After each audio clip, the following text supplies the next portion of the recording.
wonder why I'm sitting on a tiny train? Well, exactly 50 years ago, a Leicestershire vicar called Teddy Boston transformed his garden into a little railway complete with steam trains and track.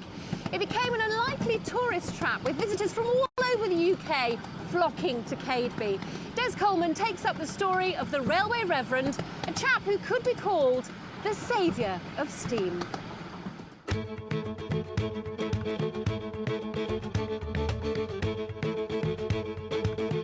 For more than a century, steam trains drove Britain. But then after World War II, branch lines were closed and many engines phased out. But there were some people like Reverend Teddy Boston determined to spread the gospel of steam. This is his story. Well, these trains may be small, but let's face it, they're big boys' toys. Our story starts just down the road from our railway reverend's former parish. I've come to Earl Shilton in Leicestershire, and like thousands of enthusiasts from across the country, Teddy Boston's passion for trains started off small. Teddy was hooked on trains from an early age. He got his first taste of steam being pushed in a pram. But before he started rescuing steam engines from scrapyards, Teddy's passion lay with the small stuff, model railways. I'm meeting Michael Stokes, who as a child lived next door to Teddy in the Leicestershire village of Cadeby. He's got great memories of Teddy and his trains. There you were as a 5-year-old. There was a hole in the fence. You used to go through there, and there was this huge model railway set. You know, it's boyhood dream in those days. It was just unbelievable. And as a person, what was Teddy like? Oh, it was a wonderful character. He sort of, somehow, as you imagined, he was a sort of a typical rotund vicar, very nice, do anything for anybody, and he'd do strange things like he'd light up the steamroller and take it to Market Bosworth to do his shopping and bring it back. And I mean, the villagers thought he was great. They just loved him as a character, but they did have to sort of hold things on the mantelpiece when he went past, of course, at times, but people just, you know, they loved him. I've tracked down Teddy's model layout, which was moved from the rectory after his death. For 20 years, Brian Gillespie and Peter Vernon, along with their pals, have maintained and restored it. Yeah, got the road and now it's in a shed at the bottom of Pete's garden. Brian. Oh, hello, Des. Brian, this is amazing. Yes, it is. Yes. It's huge. Yes, it's not as big as it used to be. We had a branch line that ran down there, round the wall, and back behind where the block instruments are. About another 8-10 feet of layout. How big is it now? 40 by 20, I think, is in round figures. So how long did it take Teddy to build it? Well, we started it in about 1962, and we're still going, still building bits of it. A lot of it was complete, but not complete, if you know what I mean. So there's always fine details to do, and it's like trying to keep a 50-year-old car on the road. There's bits that want replacing as you go along. So that's what we're trying to do, and keep Teddy's, you know, image and what he wanted alive. Brian remembers that special moment when Teddy moved from model railways to the real thing. Pixie is an 040 Bagnall, built in 1919 for the War Department to go to the trenches, but peace was declared and it never went. It ended up at one of the iron ore companies at Cranford, and then Teddy used to see it on various visits to his parents at Cambridge. And he went and sort of knocked on the door, is Pixie for sale? And when they realised they wanted it to run it, not to scrap it, they said, you can have it. Teddy's plan was to restore and run Pixie on rails he'd have to lay down in his own back garden.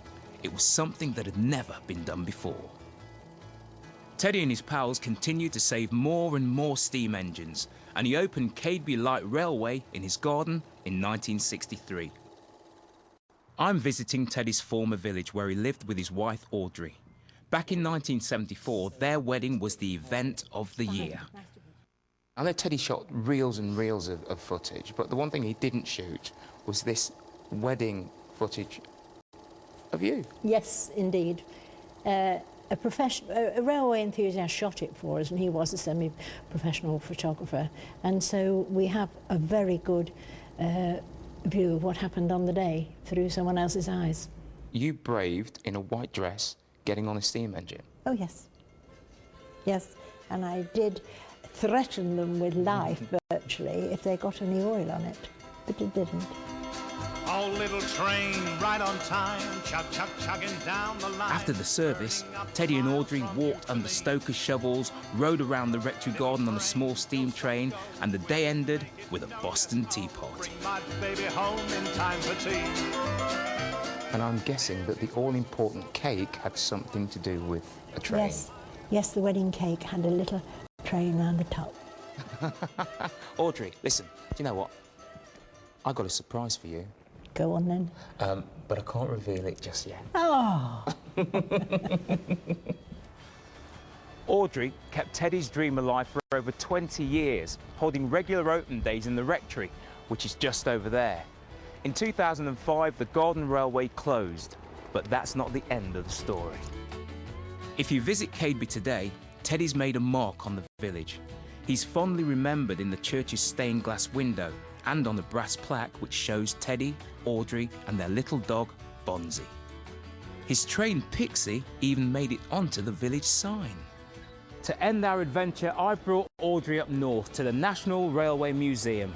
It's years since you've seen one of your old engines, isn't it, Audrey? Yes, looking forward to it, Des. Let's go and find it. Yes. As a surprise, Audrey's meeting an old friend, Gary Boyd Hope, who fell in love with one of Teddy's engines after volunteering at Cadeby as a teenager. Years later, he bought it and now keeps it at the National Railway Museum in York. It was a train that Teddy didn't fully restore before he died, but now it's complete. And to celebrate, Gary's brought Audrey a present. Audrey, just a little something, a little souvenir of sort of today. And you know what? He's even arranged for us to have a ride on his restored engine. Audrey, I feel like going da-da-da-da-da-da, because here it is. I Great. told you I had a surprise for you. It's little I know, Audrey, it's yeah? absolutely wonderful. First time I've seen it for about 6 years when it left KB, and it's also had a name change since then.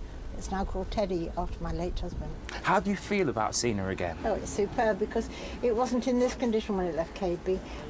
It's been restored since then, and it's in working order, which is absolutely wonderful. He would be thrilled to bits. Well, he is thrilled to bits, because I know he's saying it.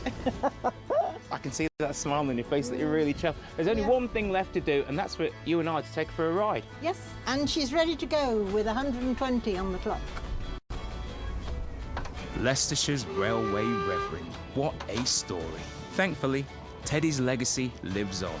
Right across the East Midlands, a small army of volunteers carry on from where he left off, laying track, restoring steam engines and reinstating old railways with open days and special events. Full steam ahead, and I'm sure Teddy would be proud.